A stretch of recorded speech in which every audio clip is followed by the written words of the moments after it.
করোনায় দেশে আরও 10 জনের মৃত্যু নিয়ে মৃতের সংখ্যা বেড়ে 120, 24 ঘন্টায় নতুন আক্রান্ত 390 জন। বেড়েই চলেছে করোনার সংক্রমণ। জেলা উপজেলায় নেই ভেন্টিলেটর সুবিধা, বিভাগীয় হাসপাতালগুলোর অবস্থাও নড়বড়ে। ভয়াবহ বিপর্যয়ের মধ্যেও থেমে নেই চাল চুরি, মজুতদারদের দম্ভ এখনো বহাল, কাউকে ছাড় দেওয়া হবে না জানালেন স্থানীয় সরকার মন্ত্রী।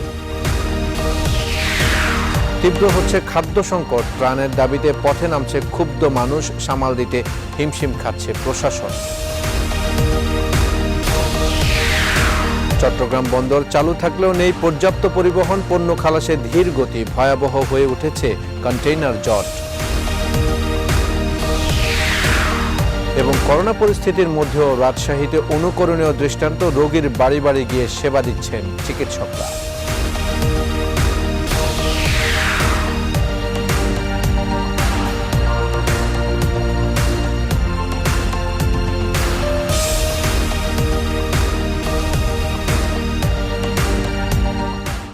রেইনবো অলরাউন্ডার এক্সটেরিয়র পেইন্ট, বাংলাদেশের আবহাওয়া উপযোগী একমাত্র পেইন্ট। স্বাগত নিউজ 24 দেশ সংবাদে, সাথে আছে আমি আফসার উদ্দিন। দেখছিলেন সংবাদ শিরোনাম, এবার বিস্তারিত। প্রথমে দেশের খবর। দেশে করোনায় নতুন করে আরও 10 জনের মৃত্যু হয়েছে। এ নিয়ে মোট মৃত্যুর সংখ্যা দাঁড়ালো 120 জনে। গত 24 ঘন্টায় 3096 জনের নমুনা পরীক্ষা করে 390 জন করোনা আক্রান্ত বলে শনাক্ত করা হয়েছে। দুপুরে স্বাস্থ্য মন্ত্রণালয়ের নিয়মিত ব্রিফিংয়ে এসব তথ্য জানানো হয়। ব্রিফিংয়ে বলা হয়, এখন পর্যন্ত 64 জেলার মধ্যে 55 জেলায় করোনা রোগী শনাক্ত হয়েছে। আর সংক্রমণের দিক দিয়ে শীর্ষে রয়েছে ঢাকা বিভাগ। এবং এ পর্যন্ত মৃত্যু 120 জন। গত 24 ঘন্টায় সুস্থ হয়েছেন 5 জন এবং এ পর্যন্ত সুস্থ হয়েছেন 92 জন। এবং আমাদের যে 10 জন মৃত্যুবরণ করেছেন তাদের মধ্যে পুরুষ 7 জন, মহিলা 3 জন এবং 7 জন ঢাকার ভিতরে, ঢাকার বাইরে 3 জন, ময়মনসিংহ, নারায়ণগঞ্জ এবং টাঙ্গাইল প্রতি জেলায় 1 জন করে। আগামী 25 এপ্রিল করোনা ভাইরাস পরীক্ষা করতে 500 কিট সরকারের কাছে হস্তান্তর করবে গণস্বাস্থ্য কেন্দ্র। নিউজ 24-কে এ কথা জানান গণস্বাস্থ্য কেন্দ্রের প্রতিষ্ঠাতা ও ট্রাস্টি ডক্টর জাফরুল্লাহ চৌধুরী। তিনি বলেন, এই 500 কিট দেওয়া হচ্ছে সরকারের চূড়ান্ত অনুমোদন পাওয়ার জন্য। আশা করা হচ্ছে যে এই কিট দেওয়ার পর 2-3 দিনের মধ্যে সরকার চূড়ান্ত অনুমোদন দেবে। অনুমোদন পাওয়ার পর পর্যায়ক্রমে 1 লাখ কিট দেওয়া হবে বলেও জানানো হয়। আবেদন করেছিলাম কিছু রক্তের জন্য, সেটা আজকে সকালে 11টার সময় অনুমোদন পত্র পেলাম এবং আমরা আশা করছি যে এটা আমাদের এই মোতাবেক 25 তারিখে কিট হস্তান্তর করব। আমরা 10টা এজেন্সিকে পরীক্ষার জন্য পর্যাপ্ত কিট দেবো। IEDCR, ICDDRB, WHO, BSMU, আরবি প্যাথোলজি ল্যাবরেটরি। কোভিড-19 সংক্রমণের 1 মাসের বেশি সময় পার করছে বাংলাদেশ। এর মধ্যে সবচেয়ে বেশি সংক্রমণ ধরা পড়েছে রাজধানীতে। তবে রাজধানীর বাইরেও সংক্রমণের চিত্র বেশ উদ্বেগজনক। দ্রুত ছড়ানো সক্ষম এই ভাইরাস চিকিৎসার তুলনায় বেশ নাজুক এবং দ্রুত ছড়াচ্ছে। এর সাথে যুক্ত হয়েছে জেলা ও উপজেলা থেকে আইসিইউ সুবিধা সম্পন্ন হাসপাতালের বিড়ম্বনা। 7টি বিভাগের চিত্র তুলে ধরা হয়েছে প্রতিবেদনে। বিশ্ব স্বাস্থ্য সংস্থার গবেষণা বলছে, করোনা ভাইরাসে আক্রান্ত মাত্র 20% রোগীর হাসপাতালের চিকিৎসা প্রয়োজন হয়। এর মধ্যে 15% ভেন্টিলেশন সুবিধা আর 5% জন্য প্রয়োজন হয় নিবিড় পরিচর্যা। শ্বাসতন্ত্রের এই রোগ থেকে রোগী বাঁচাতে সবচেয়ে বেশি প্রয়োজন ভেন্টিলেটর ও আইসিইউ। রাজধানীর বাইরে সারা দেশে ভেন্টিলেটর সহ আইসিইউ সুবিধা রয়েছে 99টি। এর মধ্যে এখনও স্থাপনের অপেক্ষায় রয়েছে সিলেটে 9টি।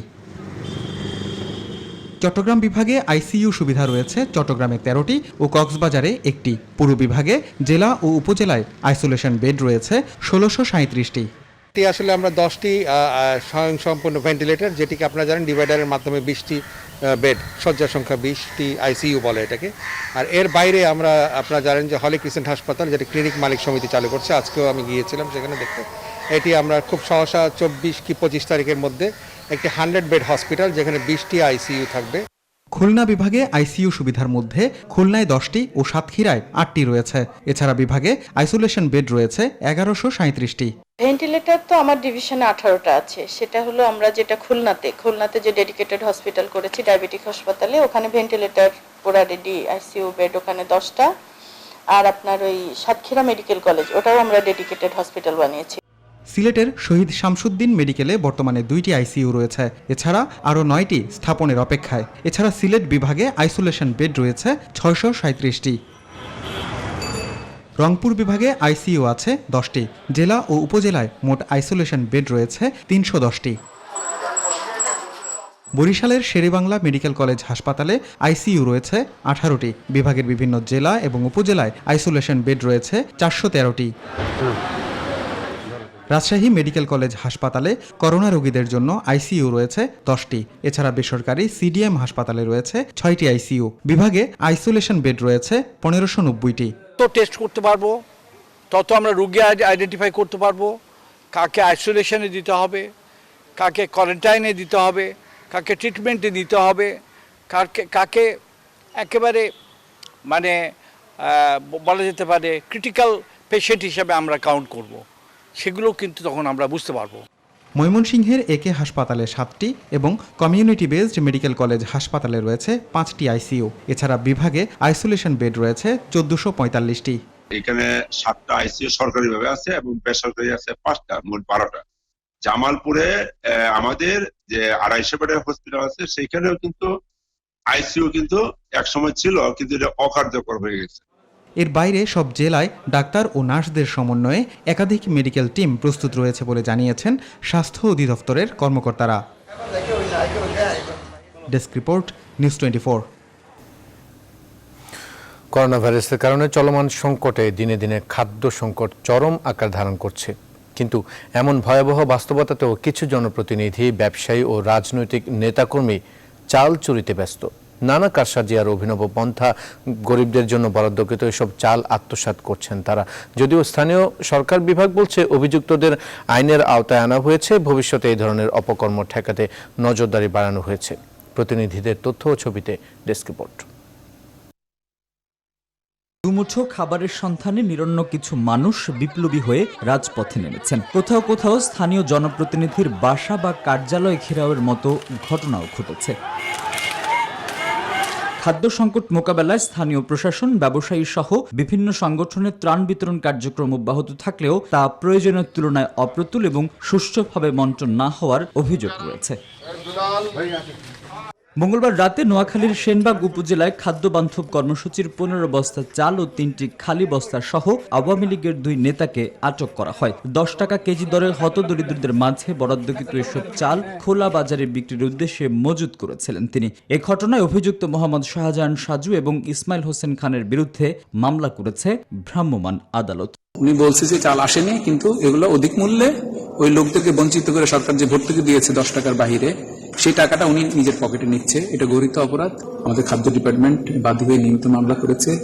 কুষ্টিয়ায় চাল মজুদ রাখার বিষয়ে গঠিত তদন্ত কমিটিকে তদন্ত কাজে বাধা দিতে উল্টো শোডাউন করেছেন অভিযুক্ত কমিশনার আওয়ামী লীগ নেতা রেজাউল ইসলাম বাবু। মঙ্গলবার চৌড়হাসে চাল মজুদ রাখা সিলগালা করা অটোর গ্যারেজ পরিদর্শনে গেলে সেখানে এই ঘটনা ঘটে। এ সময় সংবাদ সংগ্রহে কয়েকজন সাংবাদিক সেখানে গেলে পৌর কমিশনারের লোকজন তাদেরকেও অবরুদ্ধ করে রাখে। এসব অভিযোগের বিষয়ে নিউজ 24কে স্থানীয় সরকার মন্ত্রী তাজুল ইসলাম তার মন্ত্রণালয়ের কঠোর অবস্থানের কথা জানান। এবং জেলা প্রশাসকের মাধ্যমে প্রাথমিক তদন্ত করে যেগুলাকে সত্য পেয়েছে 24 জনকে ইতিমধ্যে বরখাস্ত করা হয়েছে। যারা খারাপ যিনি করবেন তার বিরুদ্ধে ব্যবস্থা নেওয়া হবে। এছাড়া খাদ্য সংকট মোকাবেলায় স্থানীয় সরকার মন্ত্রণালয়ের নানা উদ্যোগের কথাও তুলে ধরেন Tajul Islam. Desk report, news 24। দেশে করোনা ভাইরাসের সংক্রমণ বাড়ছে, কিন্তু তবুও নানা অজুহাতে রাস্তায় নামছে মানুষ, ভাঙছে লকডাউন। এ বিষয়ে বিস্তারিত জানাতে চট্টগ্রাম, সাভার ও রংপুর থেকে যুক্ত হচ্ছেন আমাদের সহকর্মীরা। শুরুতে আমরা চট্টগ্রামে যাব। চট্টগ্রাম থেকে যুক্ত হচ্ছেন সহকর্মী নয়ন বড়ুয়া। জয়, সংক্রমণ বাড়ছে আমরা সবাই জানি, তবু কেন লকডাউন মানছেন না সাধারণ মানুষ? আপনার সেখানে কি চিত্র দেখছেন?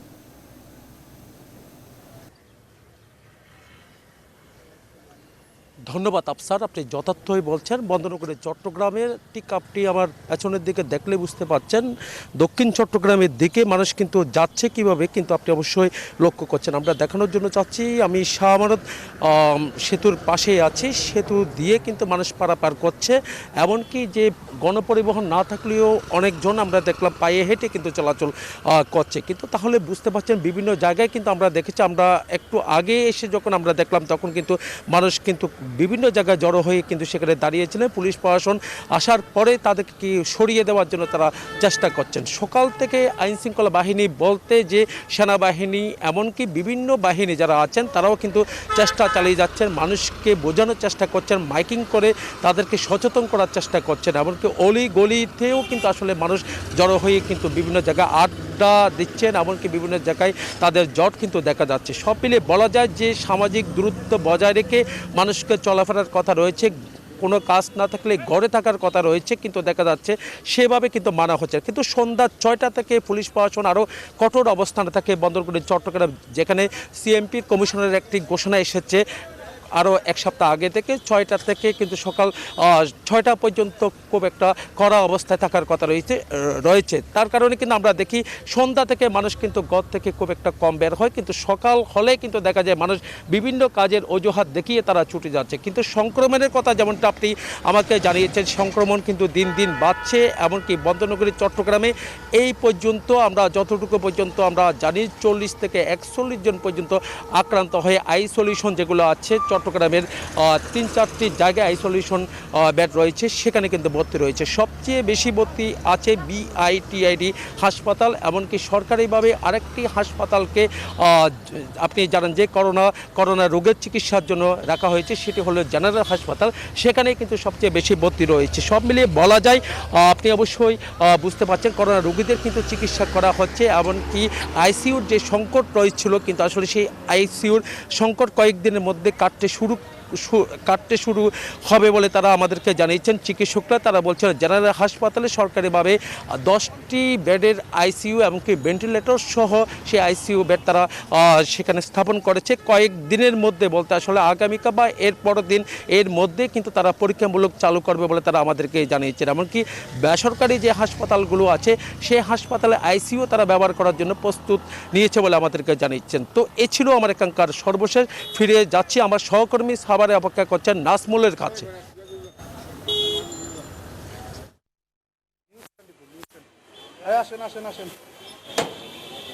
ধন্যবাদ নয়ন বড়ুয়া জয়, আপনি চট্টগ্রামের খবর আমাদেরকে জানাচ্ছিলেন। আমি এই মুহূর্তে রয়েছি আশুলিয়ার ধামসোনা এলাকায়, বাংলাদেশের সবচাইতে বড় ইউনিয়ন পরিষদ এই এলাকায়, মানে একটি ইউনিয়নে কিন্তু 6 লাখের উপরেও কিন্তু লোক রয়েছে এই এলাকায়। এই এলাকায় যে নিম্ন আয়ের মানুষ এবং দুস্থ অসহায় মানুষদের মাঝে কিন্তু ত্রাণ বিতরণ করছে, কিন্তু খাবারের জন্য কিন্তু হাহাকার হয়েছে, হাহাকার এক অবস্থায় রয়েছে যে শুধু এই অঞ্চলটি হচ্ছে নিম্ন আয়ের মানুষ বেশি এবং পোশাক শ্রমিকরা থাকে বেশি। আপনি দেখছেন যে এই যে এইখানে যে লোকগুলি তাদের মাঝে ত্রাণ এবং খাদ্য সামগ্রী তুলে দিচ্ছেন এই এলাকার ধামসোনা ইউনিয়নের যে চেয়ারম্যান সাইফুল ইসলাম। আমরা তার সঙ্গে একটু কথা বলতে চাই যে তিনি এই যে ত্রাণগুলি দিচ্ছেন, আপনার সঙ্গে একটু কথা বলতে চাই। সব সময় তো আমরা দেখেছি যে দুদিন আগেও কিন্তু খাবারের জন্য হাহাকার ছিল এই অঞ্চলটি, এখন এই যে আপনারা ত্রাণ দিচ্ছেন, ত্রাণ নিয়ে অনেক চেয়ারম্যানরাও কিন্তু অনেক অভিযোগ করে চুরি করে, সেই ক্ষেত্রে আপনি এত বড় প্যাকেট দিচ্ছেন, কি কি রয়েছে এর মধ্যে? ধন্যবাদ আপনাকে। এখানে 10 কেজি চাল, 5 কেজি আলু, 2 কেজি ডাল, 1 কেজি ছোলা, 1 কেজি মুড়ি, 1 কেজি খেজুর এবং 1 কেজি চিনি, মোট 24 কেজি এবং 1 লিটার তেল, সব মিলে 24 কেজির একটি করে প্যাকেট আমরা দিচ্ছি। 500 পরিবারকে দিচ্ছি, যাতে 500 পরিবার 1 মাস অনায়াসে চলতে পারে। আর আমাদের ইউনিয়নে খাবারের জন্য হাহাকার কখনোই ছিল না। আমরা বহু পূর্ব থেকেই ত্রাণ তৎপরতা শুরু করেছি। মাননীয় প্রধানমন্ত্রী এবং আমাদের মাননীয় প্রতিমন্ত্রী ডাক্তার এনামুর রহমানের নির্দেশনা পাওয়ার সাথে সাথেই আমরা ত্রাণ তৎপরতা শুরু করেছি। ইনশাল্লাহ আমার ইউনিয়নে আমরা প্রায় প্রত্যেকটি কর্মহীন পরিবারের মাঝেই ত্রাণ পৌঁছে দিতে সক্ষম হয়েছি। আমরা দেখছি যে গতকালকে ঠিক পাশের একটি এলাকায়, তার পাশের এলাকায় আমরা দেখেছি খাবারের জন্য রাস্তায় তারা বিক্ষোভ করেছে, ঢাকার ইচ্ছার মতো সড়কে তারা সড়ক অবরোধ করে মিছিল করেছে। হ্যাঁ, এরকম আমাদের পার্শ্ববর্তী ইউনিয়নে হয়েছে। এটা হওয়ার পরে আমি পার্শ্ববর্তী ইউনিয়নের চেয়ারম্যান, 3টা ইউনিয়নের চেয়ারম্যানকে আমি 5 টন করে আমার ব্যক্তিগত অর্থায়নে 5 টন করে চাল দিয়েছি, যাতে সরকারি ত্রাণের পাশাপাশি এই ত্রাণগুলো দিয়ে জনগণকে খাবারের ব্যবস্থা করতে পারে। ধন্যবাদ আপনাকে। এছাড়া আপনারা শুনেছেন যে তারা কিন্তু আসলে যে ত্রাণ সামগ্রী দিচ্ছেন। আমি একটু কথা বলতে চাই, আপনার সঙ্গে একটু কথা বলতে চাই। এই যে এলাকায় যে লোকগুলো রয়েছে, সামাজিক দূরত্ব, নিরাপত্তা, সামাজিক দূরত্ব কি বজায় রেখে আপনারা দিচ্ছেন? জি, আমরা অবশ্যই সামাজিক দূরত্ব বজায় রেখে দিচ্ছি। ওই যে আপনি এখানে ফলো করতে পারেন যে আমরা 5 ফিট দূরত্ব বজায় রেখে একজন দূরত্ব রেখে আমরা ত্রাণটা দিচ্ছি। ধন্যবাদ আপনাকে। যেমনটা আসলে বলছিলেন যে এই যে ত্রাণ সামগ্রী দিচ্ছেন এবং তারা বলছে যে নিরাপত্তা যে দূরত্ব বজায় রেখে কিন্তু তারা ত্রাণ সামগ্রী দিচ্ছে। এই ছিল আমার কাছে আশুলিয়ার ধামসোনা ইউনিয়নের এলাকার সর্বশেষ খবর। চলে যাচ্ছে আমার সহকর্মী রয়েছে রংপুরে রেজাউল করিম মানিকের কাছে। মানিক।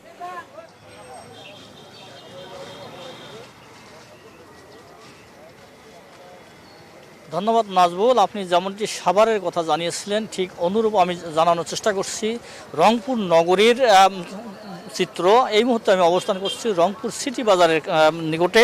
আপনি দেখতে পাচ্ছেন যে আসলে মানুষ যেটা লকডাউনের যে সামাজিক দূরত্ব বজায় রাখার যে কথাটি রয়েছে, আমি ক্যামেরার মাধ্যমে দেখানোর চেষ্টা করছি। আপনি দেখতে পাচ্ছেন যে সামাজিক দূরত্ব বজায়ের কিন্তু ন্যূনতম বালাই নেই। মানুষ কিন্তু জটলা বেঁধে কিন্তু আসলে নিয়মিত জটলা বেঁধেই কিন্তু তারা কিন্তু এই বাজারঘাট করছে। প্রশাসন কঠোর নজরদারি করলেও কিন্তু এই নজরদারি কোনোভাবেই কিন্তু মানা হচ্ছে না। একটি বিষয় বলে রাখি, এই আজকে কিন্তু রংপুর কাছারি বাজার শাখার যে সোনালী ব্যাংক রয়েছে, এই ব্যাংকের মানুষের যে ব্যাংকের কিন্তু 11 জন কর্মকর্তা কর্মচারী কিন্তু আপনার করোনা উপসর্গ তাদের মধ্যে দেখা দিয়েছে। এই কারণে ওই ব্যাংকটিও কিন্তু বন্ধ করে দেওয়া হয়েছে। প্রশাসন কিন্তু কঠোর নজরদারি করলেও কিন্তু মানুষ কিন্তু আসলে এই বিষয়টি বুঝতে চাইছে না যে কেন লকডাউন তারা কিন্তু বুঝছে না এবং করোনা ভাইরাস নিয়ে তাদের কিন্তু কোনো ইয়ে নেই। আমি একটু কথা বলতে চাই রংপুর দোকান মালিক সমিতির সাধারণ সম্পাদক জয়নাল আবেদিনের সাথে। আপনার কাছে জানতে চাই যে আপনি জানেন যে রংপুর কিন্তু লকডাউন করা হয়েছে, তারপরেও মানুষ কিন্তু গাদাগাদি করে ঘোরাফেরা করছে এবং সামাজিক দূরত্ব বজায় রাখছে না। এই বিষয়ে আপনার মতামত? ধন্যবাদ চ্যানেল 24-কে। আজকে 28 দিন যাবৎ রংপুর শহর, সারা বাংলাদেশ সহ রংপুর শহরের সমস্ত ব্যবসা প্রতিষ্ঠান সব কিছু বন্ধ করার কারণে আজকে বিভিন্ন রংপুর শহরের ব্যবসায়ীরা আজকে তাদের দেওয়ালে পিঠ থেকে গেছে। তাই আজকে মানুষ লকডাউন মানতেছে না, মানুষের ঘরে খাবার নেই। এই খাবারের জন্য লকডাউন ভেঙে তারা মার্কেটমুখী হচ্ছে, জিনিস কেনাকাটা হচ্ছে। প্রশাসন সহ আমরা, আমাদের নেতৃবৃন্দ সহ আমরা চেষ্টা করতেছি মানুষকে ঘরে রাখার জন্য, কিন্তু আমরা ব্যর্থ হয়ে যাচ্ছি মানুষের ঘরে মূলত খাবার না থাকার কারণে। তাই আমরা ব্যবসা বান্ধব সরকার, মাননীয় প্রধানমন্ত্রী জননেত্রী শেখ হাসিনাকে ধন্যবাদ জানাই যে আমাদের ক্ষুদ্র ব্যবসায়ী সহ বিভিন্ন ব্যবসায়ীকে একটা প্রবণতা ঘোষণা করেছেন। আমরা চাই অতি শীঘ্র এই ব্যবসায়ীদের মাঝে এই প্রবণতার টাকা যেন সুষ্ঠুভাবে বন্টন করা হয়। এবং আমরা মাননীয় প্রধানমন্ত্রীর কাছে আরেকটি অনুরোধ করব যে রংপুরে, বিশেষ করে আমাদের এই রংপুর শহরে যেন আমাদের এই মার্কেটে যে বিভিন্ন মার্কেট আছে এদেরকে রমজান মাস উপলক্ষে অন্ততপক্ষে 3 থেকে 4 ঘন্টা নিয়ম মেনে, সামাজিক দূরত্ব মেনে খুলে দেওয়া। কথা বলতে চাই আপনার সাথে। আপনি জানেন যে এই যে সামাজিক দূরত্ব মানুষ কিন্তু মানছে না, এ বিষয়ে আপনারা যে বের হয়েছেন কেন? না, এখানে আমি মহানগর দোকান কর্মচারী, আমি সাধারণ সম্পাদক। আমরা আসলে প্রধানমন্ত্রীর নির্দেশে আমরা আসলে কেউ বেড়াচ্ছি না। পেটের দায়ে আমার শ্রমিকরা না খাওয়ার জন্য আমরা নিজেরা মাঠে নামছি। ডিসি অফিসে আমরা দিয়েছি, আমাদের ত্রাণ এখনো পর্যন্ত পাইনি। তো আমরা অবহেলিত।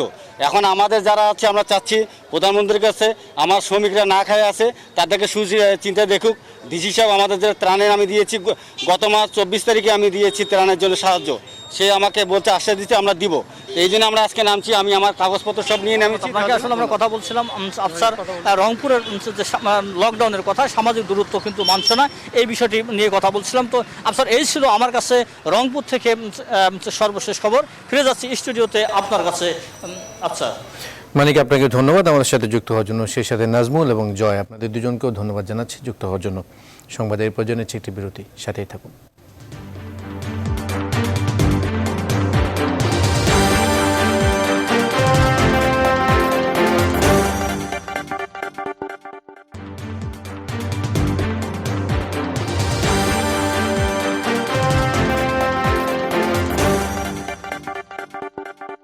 আবারও স্বাগত, দেখছেন নিউজ 24 দেশ সংবাদ। দেশে যখন করোনা মহামারী নিয়ে লড়াই চলছে, ঠিক সেই সময়ে একবেলার খাবারের আশায় রাস্তায় নেমেছে রংপুর অঞ্চলের ঘরবন্দি খেটে খাওয়া দিনমজুরেরা। প্রতিদিনই সড়ক অবরোধ ও বিক্ষোভে ফুঁসে উঠছে রংপুর অঞ্চলের বিভিন্ন এলাকা। সরকারি ত্রাণের অপ্রতুলতায় হিমশিম খাচ্ছেন জনপ্রতিনিধিরাও। অন্যদিকে সময় লাগলেও সবার জন্য ত্রাণ নিশ্চিত করা হবে বলছে প্রশাসন। রংপুর থেকে রেজাউল করিম মানিকের তথ্য ও চিত্রে ডেস্ক রিপোর্ট। কি করব, বাধ্য হয়ে কিন্তু আমরা এই ভাইরাসের না খাওয়া বাগরে আমরা পড়ে আছি স্যার। গত কয়েকদিন থেকে এভাবেই খাদ্যের দাবিতে বিক্ষোভ, সড়ক অবরোধ ও অবস্থান কর্মসূচিতে নেমেছে রংপুর অঞ্চলের হাজারো কর্মহীন মানুষ। সারা দেশে অঘোষিত লকডাউনে সরকারি নির্দেশে ঘরবন্দি থাকার কথা বলা হলেও কাজকর্ম না থাকায় পরিবার পরিজন নিয়ে এখন অনাহারে অর্ধাহারে দিন কাটছে এসব শ্রমজীবী মানুষের। বিক্ষোভকারীদের অভিযোগ, এখন পর্যন্ত সরকারি ত্রাণের দেখা পাননি তারা, খোঁজ নেননি এলাকার জনপ্রতিনিধিরাও, আর তাই একবেলা খাবারের আশায় বাধ্য হয়ে পথে নেমেছেন তারা। এখন এক মাস হলো খাবার নাই, আমরা কি করি বাসি? নির্বাচন কোন এলাকা ঢোকে না, কোনো কর্ম নাই, এখন আমরা কি করি খাই? এখন আমাদের তো ঘর থেকে বাইরে হবার দেয় না। আমার খাদ্য লাগবে, আমরা বাচ্চা কাচ্চা নিয়ে আমরা মারা যাইতেছি। আমরা যতটুকু জানি সরকার পর্যাপ্ত ত্রাণ দিচ্ছেন, কিন্তু আসলে জনগণ সেটা পাচ্ছেন না। অন্যদিকে জনপ্রতিনিধিরা বলছেন সঠিকভাবেই ত্রাণ বিতরণ করা হচ্ছে, তবে চাহিদার তুলনায় সুবিধাভোগী বেশি হওয়ায় এই অবস্থার সৃষ্টি হয়েছে। ভ্যানওয়ালা, রিস্কাওয়ালা সব সহ আমার 20,000 লোকের দরকার, সেখানে আমি পাইছি 750 অনলি, 750 মানুষক দিতে পাইছি। তালিকা করা হয়েছে তালিকা অনুযায়ী, এবং তাহলে আপনি নিজেও জানেন যে তালিকা করার পরে এই বরাদ্দটা না আসা পর্যন্ত মালটা কিন্তু বিতরণ করা সম্ভব না। স্থানীয় প্রশাসন বলছে ঘরে ঘরে ত্রাণ পৌঁছে দিতে কমিটি করা হয়েছে। ত্রাণের থেকে পরিবারের সংখ্যা বেশি হওয়ায় হিমশিম খেতে হচ্ছে তাদের। যাদের ঘরে এখনো খাবার আছে তারাও দাবি করছে যে তারাও ত্রাণ নেবে, এরকম একটা অবস্থা। আমরা প্রথমে চেষ্টা করছি একেবারেই যারা খাবারের অভাব আছে তাদেরকে অ্যাড্রেস করতে। ধাপে ধাপে আমরা এই যে ওয়ার্ড কমিটির মাধ্যমে সবার তালিকা হলে দিনমজুর, রিক্সা শ্রমিক, সব শ্রেণীর অসহায় মানুষের মধ্যে আমরা ত্রাণটা পৌঁছে দেব। করোনা সংক্রমণের এই সংকটকালে সরকারি ত্রাণের দাবি এখন ভুক্তভোগীদের। Desk report, news 24। বিএনপির পক্ষ থেকে নাটোরে কর্মরত গণমাধ্যম কর্মীদের মাঝে সুরক্ষা পোশাক পিপিই বিতরণ করা হয়েছে। বুধবার সকালে জেলা বিএনপি কার্যালয়ে সাংবাদিকদের হাতে পিপিই তুলে দেন দলটির স্থানীয় নেতৃবৃন্দ। ভিডিও কনফারেন্সের মাধ্যমে পিপিই বিতরণ কার্যক্রমে যোগ দেন বিএনপি কেন্দ্রীয় কমিটির সাংগঠনিক সম্পাদক এম রুহুল কুদ্দুস তালুকদার দুলু। এ সময় তিনি বলেন, করোনা সংকটকালে সত্য ও বস্তুনিষ্ঠ সংবাদ পরিবেশনের জন্য যেসব সাংবাদিক জীবনের ঝুঁকি নিয়ে মাঠে কাজ করছেন তাদের জন্য সর্বোচ্চ সুবিধা সরকারকে নিশ্চিত করার আহ্বান জানান তিনি। এছাড়া সংবাদকর্মীর জন্য রেশনিং পদ্ধতি চালু সহ স্বাস্থ্য বীমা, ঝুঁকি বীমা সহ সকল সুযোগ সুবিধা নিশ্চিত করার দাবি জানান রুহুল কুদ্দুস তালুকদার দুলু। দেশে করোনা ভাইরাস সংক্রমণ পরিস্থিতিতে যখন ধান কাটার শ্রমিক সংকট দেখা দিয়েছে, ঠিক তখন সুনামগঞ্জের কৃষকদের পাশে দাঁড়ালো বাংলাদেশ যুবলীগের নেতাকর্মীরা। কৃষকের বোরো ধান কেটে দিচ্ছে তারা। বাংলাদেশের বোরো ধানের একটা বিশাল অংশ যোগান দেয় সুনামগঞ্জ জেলা। এবার জেলায় 20 লক্ষ মেট্রিক টন ধান উৎপাদিত হয়েছে, যা দেশের মোট উৎপাদনের 11%। করোনা মহামারীতে কৃষকের গলার কাটা হয়ে আছে এ ধান। শ্রমিক সংকটের কারণে আবার পাহাড়ি ঢলে আগাম বৃষ্টি হয় প্রতি বছর, যার কারণে এপ্রিলের শেষ নাগাদ ফসল না তুললে পানিতে তলিয়ে যায়। এই অবস্থায় কৃষকের জন্য সুখের বার্তা নিয়ে হাজির হয়েছে বাংলাদেশ আওয়ামী যুবলীগ। প্রধানমন্ত্রী শেখ হাসিনার নির্দেশে বাংলাদেশ আওয়ামী যুবলীগ এগিয়ে আসে। সুনামগঞ্জ জেলা যুবলীগের বিভিন্ন ইউনিট প্রত্যন্ত হাওড় অঞ্চলে ধান কাটার সহযোগিতা করছে। এই জেলার 11টি উপজেলায় ধান কাটার সহযোগিতা করছে উপজেলা যুবলীগ।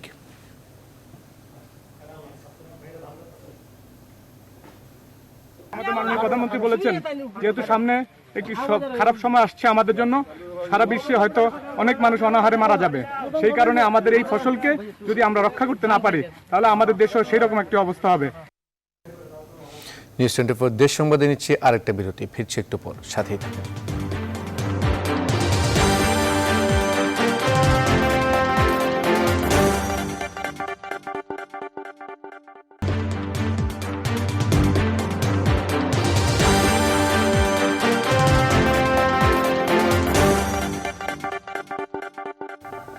স্বাগত আরেকবার দেশ সংবাদে।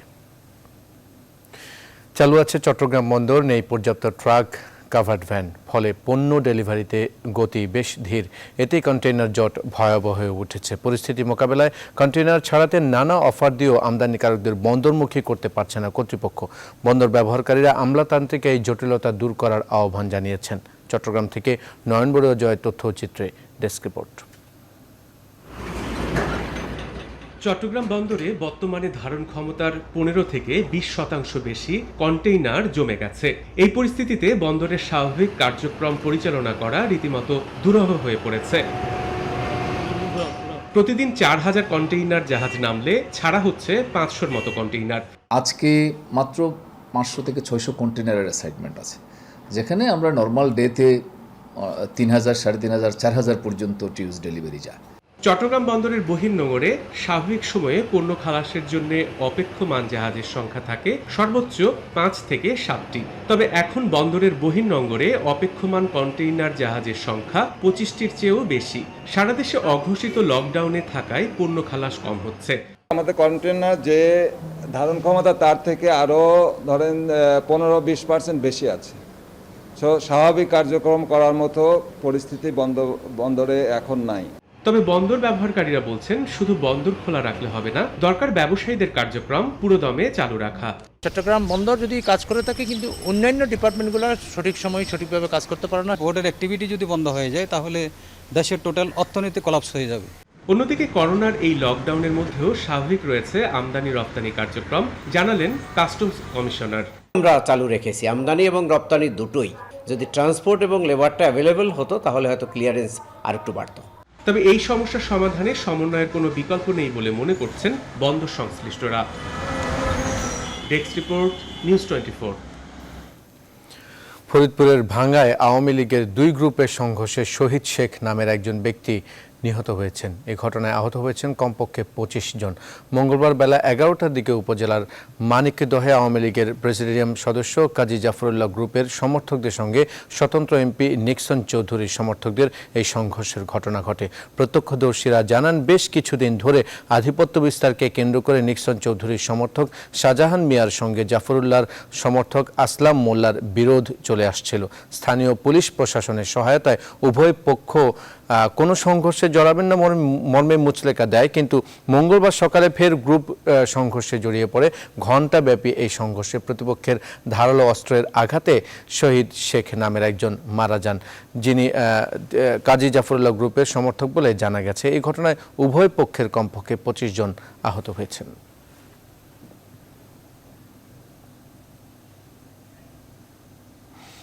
নিউজ 24 দেশ সংবাদে নিচ্ছি আরেকটা বিরতি, ফিরছি একটু পর, সাথে থাকুন।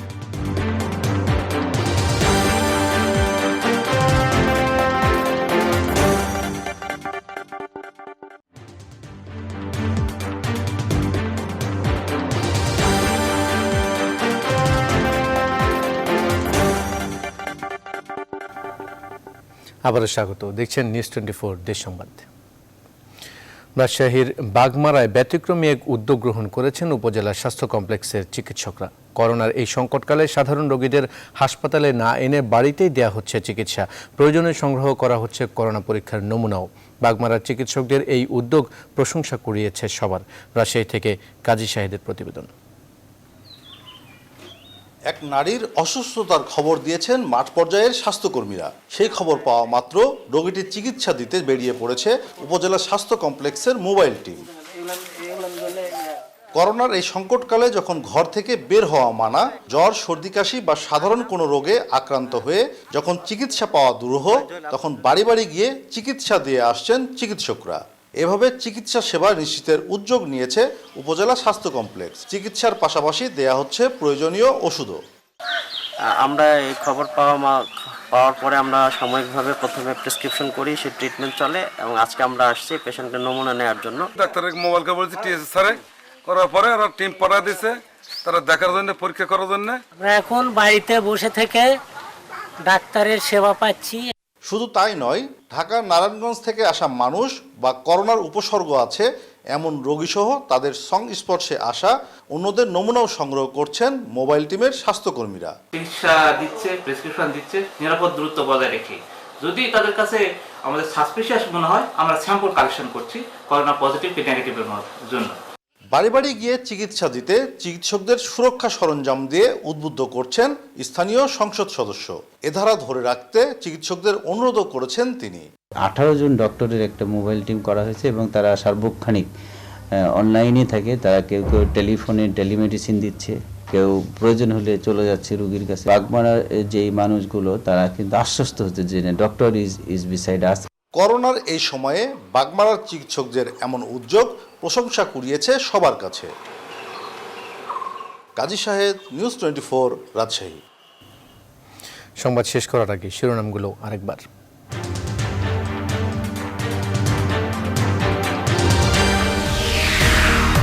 করোনায় দেশে আরও 10 জনের মৃত্যু, এ নিয়ে মৃতের সংখ্যা বেড়ে 120। 24 ঘন্টায় নতুন আক্রান্ত 390 জন। বেড়েই চলেছে করোনার সংক্রমণ, জেলা উপজেলায় নেই ভেন্টিলেশন সুবিধা, বিভাগীয় হাসপাতালগুলোর অবস্থাও নড়বড়ে। ভয়াবহ বিপর্যয়ের মধ্যেও থেমে নেই চাল চুরি, মজুরদের দম্ভ এখনো বহাল, কাউকে ছাড় দেওয়া হবে না জানালেন সরকার মন্ত্রী। তীব্র হচ্ছে খাদ্য সংকট, ত্রাণের দাবিতে পথে নামছে ক্ষুব্ধ মানুষ, সামাল দিতে হিমশিম খাচ্ছে প্রশাসন। চট্টগ্রাম বন্দর চালু থাকলেও নেই পর্যাপ্ত পরিবহন, খাদ্য খালাসে ধীর গতি, ভয়াবহ হয়ে উঠেছে কন্টেইনার জট।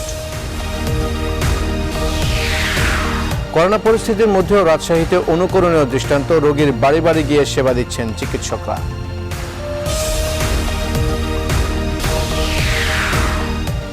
এই ছিল আজকে নিউজ 24 দেশ সংবাদের সাথে থাকার ধন্যবাদ সবাইকে।